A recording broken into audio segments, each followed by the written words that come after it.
Hello friends, आज मैं CTET EVS के पर्यावरण के इम्पोर्टेंट क्वेश्चन को लेकर आया हूँ। पिछले 10 वर्षों में जो एग्ज़ाम में बार बार क्वेश्चन पूछे गए वही क्वेश्चन को लेकर आया हूँ। तो यदि आप मेरे चैनल पर पहली बार आए हैं तो चैनल को सब्सक्राइब कीजिए और लाइक कीजिए और मेरे चैनल के साथ बने रहिए, जिससे मैं आपके सीटेट की 100% ईवीएस पूरी करा दूँगा। तो आइए एक एक करके क्वेश्चन को स्टार्ट करते हैं और अच्छे से क्वेश्चन को पढ़ते हैं, समझते हैं। गोवा से केरल तक के रेल रास्ते में 92 सुरंगें और 2000 पुल मिलते हैं। क्वेश्चन ये वाला बहुत बार एग्जाम में पूछा गया है कि गोवा से केरल तक के रास्ते में कितनी सुरंगें और कितने पुल पड़ते हैं। तो 92 सुरंगें पड़ती हैं और 2000 क्या पुल मिलते हैं। तो गोवा से अगर केरल तक रेल रास्ते में अगर आप जाएंगे तो क्या 92 सुरंगें मिलती हैं और क्या 2000 पुल मिलते हैं। नेक्स्ट क्वेश्चन देख लेते हैं। कर्णम मल्लेश्वरी एक वेट लिफ्टर है, मतलब क्या है, भार उठाने वाली लेडी हैं, मतलब भारोत्तोलक जिसको के बोलते हैं, वेट लिफ्टर। यह आंध्र प्रदेश की रहने वाली हैं, जिन्होंने भारत के लिए 29 मेडल जीते हैं। ये सारे पॉइंट बहुत इंपॉर्टेंट है, सब पॉइंट आपको अच्छे से याद करने पड़ेंगे। इनके पापा पुलिस हवलदार हैं। यह 12 साल की थी तभी से इन्होंने वज़न उठाना प्रारंभ कर दिया था। अब ये एक बार में 130 किलोग्राम वज़न उठा लेती हैं। तो सारे पॉइंट इम्पॉर्टेंट हैं, अच्छे से पढ़ लीजिए। ये वेट लिफ्टर है, आंध्र प्रदेश की रहने वाली हैं। इन्होंने भारत के लिए 29 मेडल जीते हैं। इनके पिता क्या हैं, पुलिस हवलदार हैं। बात जब ये 12 साल की थी तभी से इन्होंने वज़न उठाना प्रारंभ कर दिया था। अब ये एक बार में 30 किलोग्राम, मतलब एक बार में 30 किलोग्राम से 30 किलोग्राम वज़न उठा लेती हैं। आइए नेक्स्ट क्वेश्चन देख लेते हैं।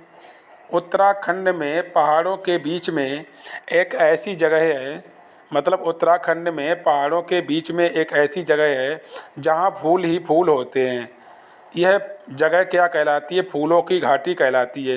एग्ज़ाम में पूछा गया कि फूलों की घाटी कहाँ स्थित है, तो उत्तराखंड में स्थित है। उत्तराखंड की राजधानी क्या है, देहरादून है। और हरिद्वार कहाँ पड़ता है, उत्तराखंड में ही पड़ता है। तो सारे इंपॉर्टेंट पॉइंट हैं, अच्छे से नोट कर लीजिए, कापी बना लीजिए, पूरी ईवीएस की आप नोट कर लीजिए। एग्ज़ाम से आप 2 दिन पहले पूरी ईवीएस रिवीजन कर लेंगे तो अच्छे से 30 से 30 क्वेश्चन आपके यहीं से बन जाएंगे। तो सारे इंपॉर्टेंट क्वेश्चन है, एग्ज़ाम में बार बार पूछे गए हैं। पिछले 10 वर्षों में जो भी एग्ज़ाम में पूछे गए हैं वही क्वेश्चन मैं लेकर आया हूँ। तो आइए नेक्स्ट क्वेश्चन देख लेते हैं। बिहार में मधुबनी नाम का एक ज़िला है। बिहार में मधुबनी नाम का एक ज़िला है। यहाँ त्योहारों और खुशी के मौक़ों पर दीवारों पर और आंगन में विभिन्न प्रकार के चित्र बनाए जाते हैं। तो मधुबनी क्या है, एक चित्रकला से संबंधित है। और मधुबनी क्या है, एक बिहार में ज़िला है। तो वो क्या है, वहाँ पर क्या होता है, त्योहारों के मौक़ों पर, खुशी के मौक़ों पर क्या होता है, विभिन्न प्रकार के दीवारों पर क्या चित्र बनाए जाते हैं। बहुत इंपॉर्टेंट क्वेश्चन है, जीके में भी बहुत बार पूछा गया कि मधुबनी क्या है। तो मधुबनी क्या है, एक चित्रकला से संबंधित एक ज़िला है। नेक्स्ट क्वेश्चन देख लेते हैं, मधुबनी से ही है। मधुबनी चित्रकला में इंसान, जानवर, पेड़, फूल, पौधे, पक्षी, मछलियाँ और अन्य कई जीव जंतुओं के चित्र बनाए जाते हैं। मधुबनी जो चित्रकला होती है, इनमें किसके प्रकार के चित्र बनाए जाते हैं, इंसान के बनाए जाते हैं, जानवर के बनाए जाते हैं, पेड़ पौधों के बनाए जाते हैं, पक्षियों के बनाए जाते हैं, मछलियों के बनाए जाते हैं, और जो जीव जंतु होते हैं वो उनके चित्र बनाए जाते हैं। इसीलिए क्या ये बहुत इंपॉर्टेंट मधुबनी चित्रकला है, बहुत बार एग्जाम में पूछी गई है। इनमें क्या होता है, किसी प्रकार का जो इंसान होते हैं, पेड़ पौधे, जीव जंतुओं के, इनके क्या बनाए जाते हैं, चित्र बनाए जाते हैं दीवारों पर और क्या फर्श पर। नेक्स्ट क्वेश्चन देख लेते हैं। उत्तर प्रदेश में कचनार के फूलों से सब्जी बनाई जाती है। तो उत्तर प्रदेश में कचनार के फूलों से सब्जी बनाई जाती है। महाराष्ट्र में सहजन के फूलों से सब्जी बनाई जाती है। और केरल में क्या होता है, केले के फूलों से सब्जी बनाई जाती हैं। 3 प्रकार के फूल हैं, अलग अलग राज्यों में हैं, और इनके फूलों से क्या बनाई जाती है, सब्जी बनाई जाती है। 100% एक क्वेश्चन आपको इनसे देखने को मिलेगा। केले के फूल से सब्जी बनाई जाती है केरल में, सहजन के फूल से सब्जी बनाई जाती है महाराष्ट्र में, और कचनार के फूलों से सब्जी बनाई जाती है उत्तर प्रदेश में। तीनों इम्पॉर्टेंट क्वेश्चन हैं, अक्सर एग्ज़ाम में आपको देखने को मिलते हैं। प्रीवियस ईयर जो भी शिफ्ट हुए थे उनमें सब में हर एग्ज़ाम में एक क्वेश्चन देखने को मिला था। आइए नेक्स्ट क्वेश्चन देख लेते हैं। गिजू भाई बधेका, गिजू भाई बधेका हैं, ये क्या गुजरात के रहने वाले एक व्यक्ति हैं, महान व्यक्ति हैं। वे बच्चों के लिए मज़ेदार किस्से, कहानियाँ और पत्र लिखते थे। तो गिजू भाई बधेका कौन थे? बच्चों के लिए क्या चित्र बनाते थे, छोटी छोटी कहानियाँ लिखते थे और किस्से लिखते थे और क्या पत्र लिखते थे। तो ये क्या गिजू भाई बधेका गुजरात के रहने वाले थे, बच्चों के लिए किस्से, कहानियाँ और क्या पत्र लेखन का कार्य करते थे। बहुत इम्पोर्टेंट क्वेश्चन है। नेक्स्ट क्वेश्चन देख लेते हैं। बीबर, पक्षियों में सभी नर बीबर, बीबर जो पक्षी होते हैं नर और मादा, तो उसमें उन्हीं के बारे में बताया गया कि सभी नर बीबर अपने अपने घोंसले बनाते हैं। जो बीबर होते हैं उनमें जो नर बीबर होता है वो क्या घोंसले बनाने का कार्य करता है। मादा बीबर उन सभी घोंसलों की देखभाल करती है। मादा जो बीबर होती है वो क्या इन घोंसलों की देखभाल करती है। उनमें जो अच्छा लगता है उन्हीं में ही अंडे देती है। इनकी देखभाल करती रहती है मादा बीबर जो होती है, और मादा बीबर को जो घोंसला अच्छा लगता है उसी में ही क्या अंडे देती है। तो नर बीबर क्या घोंसले बनाते हैं और मादा बीबर क्या उनकी देखभाल करती है, जो अच्छा लगता है उन्हीं में क्या अंडे देती है। नेक्स्ट क्वेश्चन देख लेते हैं, चींटियों से संबंधित है। चींटियाँ सूंघ सूंघ कर एक दूसरे के पीछे चलती हैं। आपने देखा होगा कि चींटियाँ होती हैं एक लाइन में ही चलती हैं। कई बार भी वो चींटियाँ दिखाई पड़ेंगी तो आपको एक लाइन में देखने को मिलती हैं। इसका मतलब होता है कि चींटियाँ सूंघ सूंघ कर एक दूसरे के पीछे चलती हैं, इसलिए क्या वो लाइन बन जाती है। तो चींटियाँ क्या होती, सूंघ सूंघ कर एक दूसरे की गंध सूंघ कर आगे पीछे चलती हैं। मच्छर हमारे पैरों के तलवे की गंध और हमारे शरीर की गर्मी से हमें ढूंढ लेते हैं। तभी लोग कहते हैं कि मच्छर जहाँ भी आते कान के ऊपर आ जाते हैं। तो क्या होती है, मनुष्य मच्छर जो होते हैं हमारी गर्मी जो शरीर की निकलती है उनके तलवों से या शरीर की गर्मी से हमें ढूंढ लेते हैं। हम कहीं भी सोएं मच्छर अक्सर आ जाते हैं। उत्तराखंड का जिम कॉर्बेट पार्क सबसे पुराना पार्क है। यह हाथी के लिए प्रसिद्ध है। मतलब जिम कॉर्बेट पार्क सबसे पुराना राष्ट्रीय पार्क है, उत्तराखंड में स्थित है और यह हाथी जानवर के प्रसिद्ध है, हाथी जानवर के लिए प्रसिद्ध है। जिम कॉर्बेट राष्ट्रीय पार्क में सबसे ज़्यादा हाथियों की संख्या पाई जाती है और उत्तराखंड राज्य में है। अगर सबसे पुराना पूछा जाए तो क्या है, जिम कॉर्बेट राष्ट्रीय पार्क है। सबसे पुराना या प्राचीन पूछा जाए तो उत्तराखंड का जिम कॉर्बेट राष्ट्रीय पार्क है और यह किस जानवर के लिए प्रसिद्ध है, हाथी जानवर के लिए प्रसिद्ध है। बहुत बार एग्जाम में पूछा गया है। आइए नेक्स्ट क्वेश्चन देख लेते हैं। नेफेंथिस, नेफेंथिस पौधा है, एक प्रकार का पौधा है जो ऑस्ट्रेलिया में, इंडोनेशिया में और भारत के मेघालय राज्य में पाया जाता है।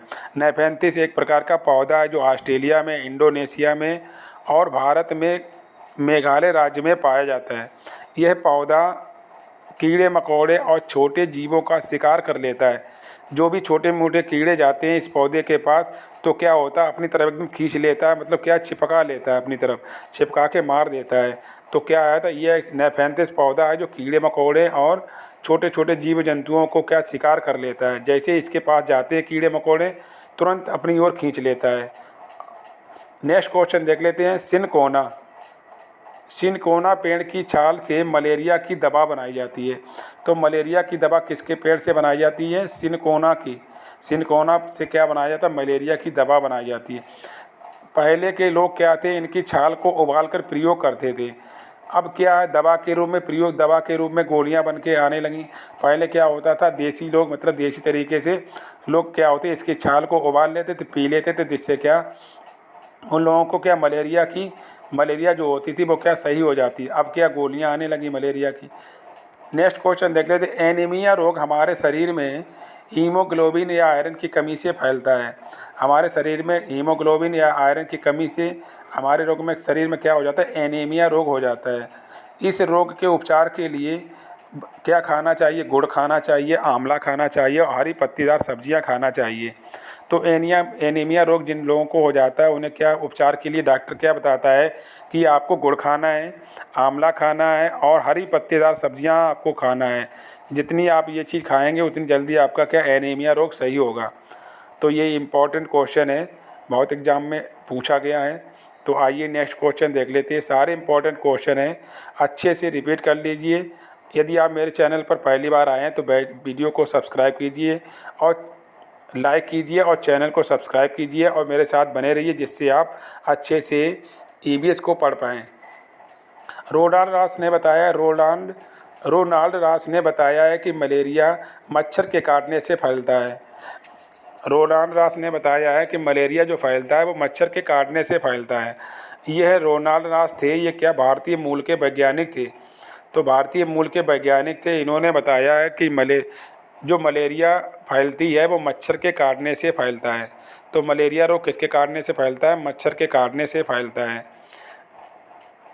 इम्पॉर्टेंट क्वेश्चन है एग्ज़ाम के लिए, बहुत इम्पॉर्टेंट क्वेश्चन है। जीके के लिए भी वो इम्पॉर्टेंट क्वेश्चन बहुत बार एग्ज़ाम में पूछा गया है। आइए नेक्स्ट क्वेश्चन देख लेते हैं। नीम और कीकर की लकड़ी में कभी दीमक नहीं लगती। नीम होती है और एक कीकर की लकड़ी होती है, इनमें क्या कभी दीमक नहीं लगती। जहाँ नमी वाले एरिया होता है उसमें क्या होता है, इन्हीं नीम और कीकर की लकड़ी के ही गेट दरवाजे बनाए जाते हैं, जिससे क्या उसमें दीमक नहीं लगती। और इनका प्रयोग फर्नीचर बनाने में किया जाता है। इसीलिए किया जाता है क्योंकि कीकर और नीम की लकड़ी में क्या दीमक नहीं लगती है। जितनी भी नमी वाला एरिया हो तब भी क्या होता है, इन्हीं की चौखट या दीवार गेट बनाए जाते हैं, जिससे क्या इस लकड़ी में दीमक नहीं लगती है। इसीलिए क्या फर्नीचर के लिए ये बहुत इंपॉर्टेंट लकड़ी होती है, कीकर और नीम की लकड़ी। आइए नेक्स्ट क्वेश्चन देख लेते हैं। सारे इंपॉर्टेंट क्वेश्चन हमने लिए हैं, एग्ज़ाम के लिए आपको बहुत हेल्प करेंगे, तो अच्छे से वीडियो को रिपीट कर लीजिए। हमने जितनी भी ईवीएस की सीरीज़ करा रहा हूँ और जितनी करा चुका हूँ, सारी एक बार दो वीडियो को रिपीट कर लीजिए और नोट कर लीजिए। नेक्स्ट क्वेश्चन लिख रहे, केंचुआ ज़मीन में छेद बनाकर रहते हैं, जिससे ज़मीन पोली या खोखली हो जाती है। केंचुआ होते ज़मीन के अंदर रहते हैं और क्या ज़मीन को पोली और खोखली बना देते हैं। और यह मुलायम ज़मीन खेती के लिए बहुत उपजाऊ होती है। मतलब जो पोली और खोखली बना देते हैं, ये ज़मीन क्या होती है, खेती के लिए बहुत इम्पोर्टेंट होती है, बहुत उपजाऊ होती है। इसीलिए किसानों का मित्र कहा जाता है केंचुआ को। केंचुआ को क्या कहा जाता है? किसानों का मित्र कहा जाता है, क्योंकि ये ज़मीन के अंदर रहते, खेत को पोला बनाए खोखली बनाए रखते हैं, और क्या जिससे क्या ज़मीन हमारी उपजाऊ हो जाती है। नील आर्मस्ट्रांग चांद पर उतरने वाले पहले व्यक्ति थे। एग्ज़ाम में पूछा गया है कि नील आर्मस्ट्रांग या चांद पर उतरने वाले पहले व्यक्ति कौन थे? नील आर्मस्ट्रांग थे। यह कब चांद पर चढ़े थे? 1969 में गए थे, और इसके देश के रहने वाले थे, अमेरिका के रहने वाले थे नील आर्मस्ट्रांग। ये चांद पर विश्व में पहली बार ये पहले व्यक्ति हैं जो चांद पर गए थे, और 1969 में चांद पर गए थे। नेक्स्ट क्वेश्चन देख लेते। बछेंद्री पाल पहली भारतीय महिला थी जो माउंट एवरेस्ट पर चढ़ी थी। यह पश्चिम बंगाल की रहने वाली हैं। संसार की पाँचवीं महिला बनी जो माउंट एवरेस्ट पर चढ़ी। सारे इंपॉर्टेंट पॉइंट है, अच्छे से नोट कर लो। माउंट एवरेस्ट की ऊंचाई 8,848 मीटर है। यह विश्व की सबसे ऊंची चोटी है जो नेपाल में स्थित है। सारे इंपॉर्टेंट पॉइंट हैं बछेंद्री पाल से संबंधित जो भी हैं, और माउंट एवरेस्ट सब नोट कर लीजिए अच्छे से, एग्ज़ाम के लिए बहुत इंपॉर्टेंट है। तो मैं इंपॉर्टेंट क्वेश्चन को लेकर आया था ईवीएस के, जो अच्छे से आपने पढ़ लिए होंगे। एक दो बार वीडियो को रिपीट कर लेंगे तो अच्छे से क्वेश्चन को रट जाएंगे। यदि आप मेरे चैनल पर पहली बार हैं, विजिट कर रहे हैं, तो चैनल को सब्सक्राइब कीजिए और मेरे चैनल के साथ बने रहिए, जिससे आप अच्छे से ईवीएस को सीख पाएँ और 50 में से 50 क्वेश्चन बना पाएँ। मिलते हैं नेक्स्ट वीडियो में। धन्यवाद।